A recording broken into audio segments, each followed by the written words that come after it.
মর্যাদাপূর্ণ আসন পেয়েছেন আপনার ইচ্ছায় নয়। 2000-এরও অধিক মানুষ প্রাণ দিয়েছে, প্রাণের বিনিময়ে মানুষের 50,000-এরও অধিক লোক আহত হয়েছে, নিহত হয়েছে, মারাত্মক জখমগ্রস্ত আছে। তাদের কষ্টের বিনিময়ে, শ্রমের বিনিময়ে আপনি একটা চেয়ার পেয়েছেন। সুতরাং জাতি যেন বারবার বলতে না হয় ছাগল দিয়ে হাল চাষ করা হচ্ছে, এই ধরনের প্রশ্ন যেন জাতি বারবার করতে না হয়। প্রিয় মাহবুব সাহেব, ম্যাচুরেট হয়েছেন, 26 বছর বেশি হয়ে গেছে, আপনার 26 বছর প্লাস হয়েছে। সুতরাং ম্যাচুরেট ভাবে চলাফেরা করেন, কাউকে অন্তত হুমকি ধুমকি দিয়েন না।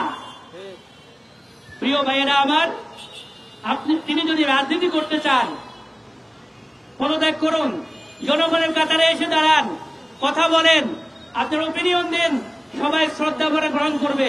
কেউ যদি আপনার কথার সাথে দ্বিমত পোষণ করে তাহলে সেটা বিরোধিতা করবে, প্রতিবাদ করবে। কিন্তু রাষ্ট্রের গুরুত্বপূর্ণ চেয়ারে বসে যখন রাষ্ট্রের নাগরিকদেরকে আপনি হুমকি দিবেন, ধমকি দিবেন, এই চেয়ারে বসে আপনি এ ধরনের আচরণ করার কারণে আপনার ইতিমধ্যে শপথ ভঙ্গ হয়ে গিয়েছে।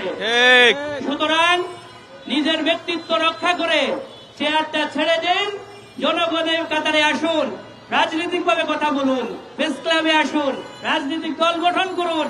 জনগণ আপনার কথা যদি পছন্দ করে আপনাকে ভালোবাসবে, আপনাকে ভোট দিবে।